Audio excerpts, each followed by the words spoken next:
전문가 집단들하고 교사 집단의 반응이 틀려요. 그러니까 전문가 집단은 뭐라고 이야기하냐면 전문가 집단은 교사들의 자질이 큰 문제이다 이렇게 이야기하고 교사들은 이제 자질보다는요 방법론이라든가 사회 환경이 그렇게 만들었습니다 그렇게 이야기합니다. 여러분 그런데 이 교육이라는 것에 가장 큰 중요한 것이 있어요.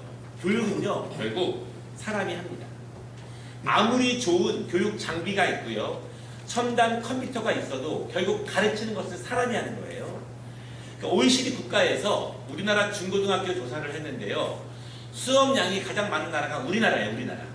그런데 그 교육 역량은 우리나라가 1등은 아니에요. 그런데 OECD 국가에서 다 조사한 결과가 무엇이냐면 그 학생의 교육 역량은 무엇이 만들어내는가라고 조사를 하는 거예요. 다시 말해서 이 사람이 교육적으로 탁월해지기 위해서는 뭐가 중요한가? 예를 들어서 좋은 커리큘럼인가?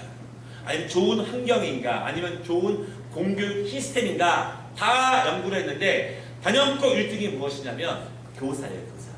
중요한 것은 누가 가르치느냐. 많은 시간을 투자했느냐 적게 투자했느냐가 중요한 것이 아니라 교사예요. 교사. 여러분 가만히 보면은요 공부하기 싫어했던 사람도 좋아하는 교사 한 명쯤은 있습니다. 그렇죠? 그럼 그 과목을 열심히 하려고 노력을 해요. 노력합니다. 그러니까 우리 인간적인 관계가 중요한 것이 무엇이냐면 사실은 교육은 궁극적으로 교사가 하는 거예요. 교사가. 그렇죠? 개인적으로 하지만 분당 공부 누가 해요? 교사가 합니다.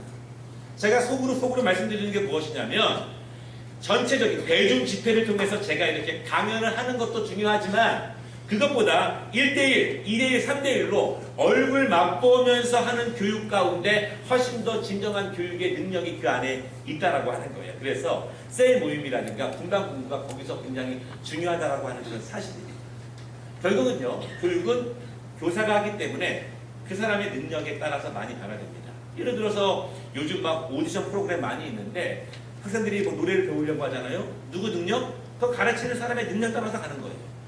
결국은 교사의 능력이 굉장히 크게 좌우한다라고 하는 것입니다. 여러분 그래서 그 안에 보시면은요 교사들이 스스로 말합니다. 가장 이상적인 교사상이 무엇인가 이렇게 말하게 되는데 교사들이 말하기를 영적인 깊이가 있는 교사, 학생들과 잘 어울리는 교사, 인격적으로 훌륭한 교사, 성경 지식이 많은 교사, 이런 교사. 근데 여러분 인격적인 것과 내적인 것에 대해서 준비를 더 많이 갖춰진 교사가 지식적인 교사보다는 훨씬 더 중요하다 그렇게 이해를 하고 있습니다.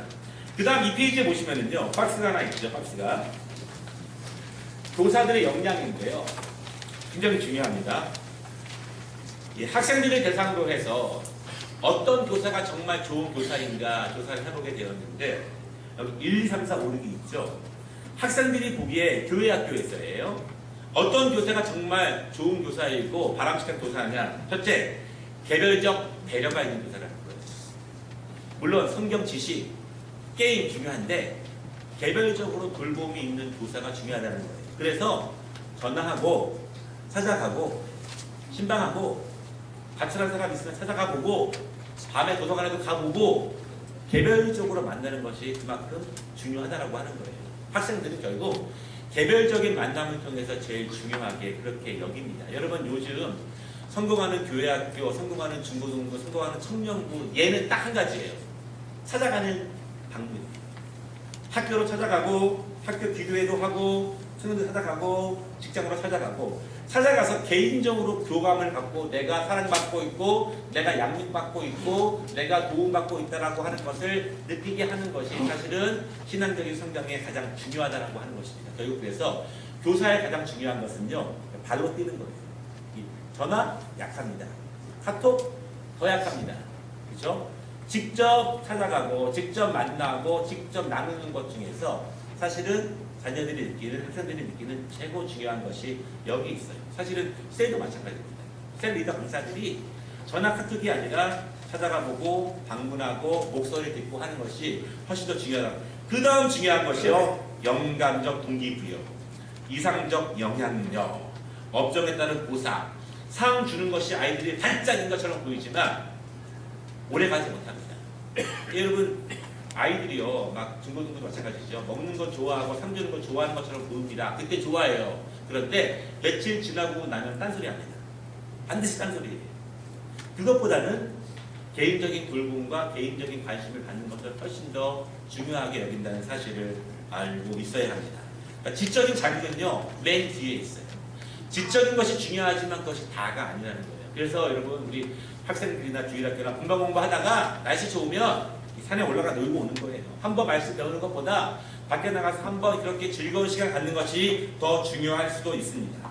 그러면 교사들의 자질이 사실은 교사들 스스로도 가장 힘들어하는 문제인데요. 자질은 뭐 여러 가지가 있겠지만 제가 몇 가지만 나눴습니다. 영적 자질, 지적 자질, 인성적 자질, 돌봄의 자질 이런 거예요. 자질하면은 모두 다 힘들죠. 중요한 것은요, 교사들은 말씀을 가르치지만 결국 말씀을 가지고 역사하는 분은 성령님입니다. 천사의 말을 해도 성령님이 역사하지 않으시면 그 지식이 능력이 되지는 않습니다. 믿으십니까? 담임 목사가 천사의 말을 해도 성령님이 도와주시지 않으면 그것은 울리는 꽹과리가 되는 거예요. 마찬가지예요. 교사들은 그래서 영적인 자질이 중요합니다. 모든 가르치는 사람들, 특별히 하나님의 말씀을 중심으로 가르치는 사역을 하는 사람들이면 목사나 전도사나 교사나 셀 강사나 성령님의 도우심이 제일 중요하다는 사실을 우리가 알아야 돼요. 교사들에서 뭘 제일 많이 해야 되느냐? 기도를 제일 많이 해야 되는 거예요. 기도를. 새벽 기도도 하고 엘리야 기도도 하고. 우리가 교사가 좀 없어서 그렇지만 기도가 자신이 없으면은 교사 나중에 해도 돼요. 나중에. 기도가 제일 중요한 거예요. 매일매일 그 아이들의 이름을 불러가면서 기도를 해야 됩니다. 그래야 듣는 말씀이 은혜가 되는 거예요. 은혜가 되는 거예요. 교사가 그것이 굉장히 중요합니다. 그리고 두 번째는요, 지적 자질입니다. 어느 정도의 지적인 것이 있어야 되고 엉뚱한 소리 하면 안 되겠죠. 세 번째는 인성적 자질이 중요한데요. 인성이라고 하는 말은 여러 가지가 있지만 기본적인 어떤 도리예요. 성실성 그리고 예의가 굉장히 중요합니다. 성실성이라고 하는 것은 무엇이냐면 약속을 지키는 거예요. 지키는 거. 그렇죠? 예, 지키는 거예요. 여러분, 약속은요, 신앙에 대한 약속뿐만 아니라 뭐 사회적인 약속도 중요하잖아요. 그런데 제가 이런 말씀 드렸습니다. 절대 가치가 사라지고 있고 중심이 변한다고 하는 거예요. 중심이 여기였는데 여기로 변했습니다. 근데 여러분, 그 사람의 중심이 원래 없는 것은 아니에요. 있어요. 예를 들면 여러분 보세요. 회사는 10년도 지각 안 하는 사람이 교회는 10년 동안 지각하기도 해요. 원래 그 사람 마음에는 지각을 안 할 수 있는 능력이 있어요. 그런데 마음의 중심이 거기에 없기 때문에 그렇습니다. 중심이 없기 때문에. 그렇다는 거예요. 그러니까 우리의 중심이 하나님의 말씀에 대한 중심에서 다른 여러 가지 내 상황이라든가 내 체질이라든가 그런 것으로 많이 변해가고 있는 것들이 이 다원주의의 굉장히 중요한 것 가운데 하나예요. 지금도 만약에 우리 교회 학교 교사들에게 절대 지각하면 교사 못합니다. 그러면 몇 명은 다 없어지겠죠. 그래도 나머지 교사만이라도 열심히 충만하게 끝까지 갈 수 있습니다. 그것이 더 좋을 수도 있어요. 어찌 보면은. 근데 이제 우리 인간적인 정 때문에, 관계 때문에 혹시 시험 들까봐 그렇게 못하잖아요. 교사는 중요한 것이 성실성이에요. 우리가 모든 사회적으로 성실성을 다 기본으로 요구합니다. 그렇죠? 직장에서 친구들과의 약속으로 다 요구하는데 유독 신앙적인 모습 안에서는 성실성이 전혀 강조가 되지 않아요. 도리어 정상적으로 하는 사람들이 기본인데 그런 사람들이 칭송받게 되는 모습도 그 안에 사실은 있습니다. 여러분, 교회는 월급으로 교사들이 운영되는 것이 아니에요. 그렇죠? 여러분, 그런데 내가 무엇을 받고 성실성을 유지하는 것보다 더 고귀한 삶은 내가 아무 대가 없이 내 성실성을 유지할 수 있는 것이 사실은 그 사람의 더 큰 가치입니다. 내가 받는 건 없지만 내가 정신적으로 신앙적으로 동의하고 동감하기 때문에 거기에 내 성실성을 일정하게 지켜나가는 것, 이것이 사실은 더 훌륭한 인간의 모습이기도 합니다. 그렇지 않습니까? 무엇을 갖고 하는 것은 굉장히 중요하지만 그것은 우리 사람 자체가 굉장히 물질적인 대가주의로 변환되고 있는 거예요.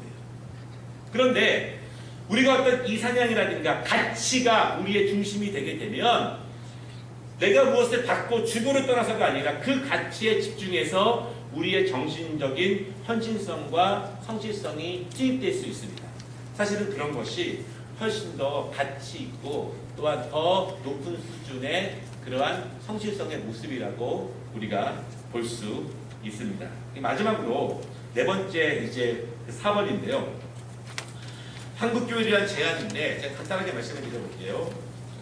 제가 우리 교회 학교에서 여러 번 이야기했어요. 여러분, 성경 교육의 가장 큰 문제는 뭐냐면 똑같아요. 어른들도 설교만 듣고 어떻게 그게 능력이 되겠습니까? 그렇죠? 여러분, 귀로만 작업을 해서 능력이 될 수 있다면 누구나 다 할 수 있습니다. 그렇지 않습니까? 내 신체 가운데에서 귀만 열어두고서 나에게 축복이 오고 귀만 열어두고서 나에게 능력과 영적인 충만함이 온다면 가장 쉬운 거예요. 근데 배움이 그렇게 능력이 되지 않는다는 거예요. 우리의 말씀 교육의 문제가 거기 있습니다. 우리가 주로 한 사람을 일방적으로 말하고 대부분 모든 사람들은 그냥 듣고만 있는 것으로 교육이 끝난다고 하는 거예요. 그것으로는 교육이 안 돼요. 제가 여러분 말씀드렸습니다.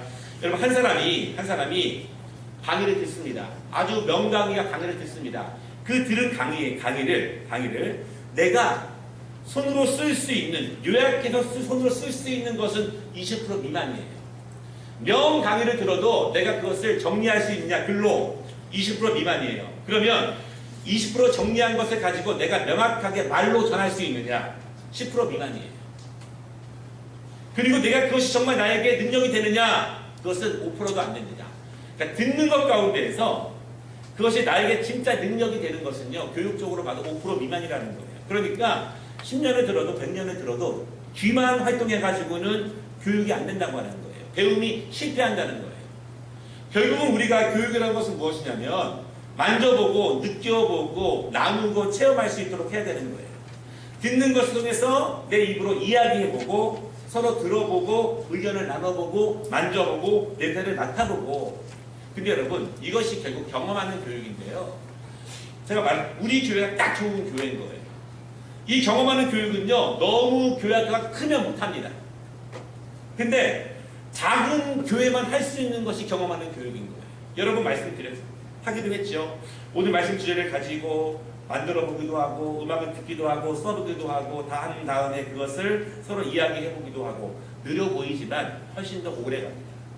훨씬 더 빨리 갑니다. 사실 한국교회가 제가 제일 교육적으로 주장하는 것이 무엇이냐면 이제는 인지적인 교육, 눈과 귀로만 듣던 교육에서 경험하고 나누고 자신의 입으로 서로 이야기할 수 있는 교육의 장으로 변환시켜가는 것이 줄어들어 가고 있는 교회 학교가 다시 살 길이라 저는 그렇게 강조해요. 사실 그러기 위해서는 조금 더 준비된 교사들의 성숙한 모습이 필요한 것도 사실입니다. 그것을 힘들어하면 귀찮아하면 못하게 되는 거예요. 또 한 가지는요, 여러분, 교회 학교 이 말 자체가 지금 교회 학교가 어디든지 나이별로 나아가지 않습니까? 학년제예요. 학교 시스템이에요. 그래서 대부분 다 학교 시스템에서 그 구조를 채용해 왔습니다. 근데 이제는 사실은 학교 시스템의 연령별 구조라고 하는 것이 사실은 사회적으로도 많이 한계에 부딪힌 것이 사실이에요. 이제는 무엇이냐면 사실은 우리 교회적으로 보면 공동체적 신앙으로 같이 나아가야 돼요. 여기도 말씀이 있습니다. 애가 출생합니다. 그 아이가 세례를 받고 양육되어지고 결혼을 하고 출산하고 장사를 하고 장래까지 이어져야 돼요. 그러니까 이 아이가 여러분 아이가요 한 가정에 태어났습니다. 그 아이가 쭉 자랍니다. 이것은 우리가 뭐 교회 학교 중등 고등 나누지 않지 않습니까? 그 아이의 일생을 가정과 함께 같이 가는 거예요. 마찬가지로 교회가 그래야 한다는 거예요. 사실은 점점 공동체성이 작아들고 점점 교회 구성원들이 줄어들기 때문에 사실은 저 집 애기지만 우리 애기, 우리 손자가 되는 것이고 같이 돌봐주는 것이고 같이 나가는 것이고 밖에 나가서도 그러한 공동체성을 만들어가는 것이 사실은 우리나라가 살 길이기도 하고 우리 교회처럼 사이즈가 애매한 사이즈에서 같이 나아갈 수 있는 거예요. 제가 전문가적 입장에서 믿기는 우리 교회가 정말 특별한 교회가 될 수 있는데 그 목표 중에 하나는 지금 말씀드린 신앙 공동체로 양육하고 경험하는 교회를 통한 교회 학교를 구현해낸다면 우리 교회가 정말 이 우리나라에서도 크게 공헌할 수 있는 한 모델을 만들 수 있다고 믿어요. 사실은 지금 우리나라에 그런 것이 꼭 필요하기도 하고. 왜냐하면 우리 교회 사이즈가요 이렇습니다. 큰 일을 하기에는 힘에 붙여요. 우리끼리는 뭐가 좀 되긴 돼요. 어렵지만 그때 딱 필요한 것이 무엇이냐면 바로 이런 교육이에요. 큰 교회는 절대 못하는 교육. 큰 교회는요 11시 예배 딱 오면 집에 갑니다. 교재도 없어요. 그냥 잘 차려진 사운드와 멋진 교사들과 좋은 환경 가운데에서 예배를 딱 드리는 거예요. 저희가 외국 갔다 온 다음에 목동에 있는 큰 교회를 다녔거든요. 저희 애들 있지만 그 중고등부에서요 처음 방문했더니 무단학교를 하나 줘요. 그 다음 주 갔더니 또 줘요. 그 다음 주 또 줍니다. 마지막에는 많이 받아왔어요. 그러니까 선물과 물건으로 무엇인가를 계속 제공해 줍니다. 자원이 있으니까. 그러면은 그것으로 끝나는 거예요. 화려해 보이고 큰 예배처럼 보이고 첨단으로 보이지만 그 안에는 말씀이 능력이 되는 것은 사실 별로 없다는 거예요. 결국은 조금 느려 보이지만 한 사람 한 사람 이름 알고 제가 아픈 것도 알고 잘못한 것도 알고 그렇게 같이 나아가는 교육이 사실은 오래 지나가다 보면 더욱더 강건한 교육으로 나아간다라고 하는 것입니다. 마지막으로 한 말씀 드리면요. 제가 닭에서 여러 말씀드렸지만 제가 목회적으로 조그마한 꿈이 있다면 근본적으로는 우리 교회 학교를 11시 예배 드립니다. 11시 예배. 그래서 부모들과 함께 손 붙잡고 예배에 와서 예배 드리고 끝나고 돌아가는 거예요. 나중에는 학생들도 그렇게 하고 싶어요. 그러자니 두 가지 문제가 있습니다. 첫째, 9시 예배를 만들어서 교회 학교 교사들은 9시 예배를 드리게 하는 거예요. 유치부 교사들과 함께. 두 번째 문제는 뭐냐면 교육관이 없어요. 지금 11시에 주일학교 아이들이 예배를 드릴 공간이 없습니다. 공간이. 그러니까 저는 그냥 제 뭐 꿈은 자유니까 저는 그냥 요 앞에 있는 현대자동차 그 땅에 80평이래요. 80평. 길어가지고 저거는 딴 데 쓸 데도 별로 없어요. 건물도 못 줘요. 제가 보기에는 딱 교육관직이 딱 좋은 건데 그래서 그것이 안 되라면요. 제가 경력께 여쭤봤어요. 여기 성산교회에 있는 그 교육시 나가면 거기라도 우리가 월세로 뭐 50만 원 내서 교육관 만들어가지고 그것부터라도 내보내고 9시를 만들고 여러분 우리 11시 예배가 사실은 모르겠지만 위층까지 거의 꽉 찹니다. 근데 보통 뭐라고 말하냐면 3분의 2는 차고 3분의 1은 비어 있어야 더 많이 온대요. 기존 교회들이 비어 있구나. 내가 더 기도해야지 전도해야지 이렇게 한다는 거예요. 실제로. 근데 지금 사실은요 11시 예배는 위에까지 거의 다 차 있습니다. 그러다 보니까 우리가 그런 마음이 좀 부족하기도 해요. 물론 9시를 만들거나 교육관을 짓는 것은 쉽지가 않는 일이지만 사실은 그렇게 하고 싶은 생각이 분명히 있고 제 생각이 아니라 또 기도 가운데 주신 감동인데 언제가 될지 모르겠어요. 저는 마음 같아서 내년에 하고 싶은데 또 안 되면 후년이라도 여러분도 같이 그런 뜻을 가지고 기도를 해주시면 좋겠습니다. 이 앞에를 사면 좋지만 그렇지 않다면 가까운 건물 2층이나 3층에 한 칸 얻어서 교회 학교를 위한 교육관을 이쁘게 만들어줘서 평소에 거기서 놀기도 하고 그렇죠? 그런 공간을 좀 만들어줬으면 하는 바람이 있습니다. 제가 그 다음에 기회가 되면 다른 주제를 가지고 교육적인 부분을 좀 말씀드리도록 하겠습니다.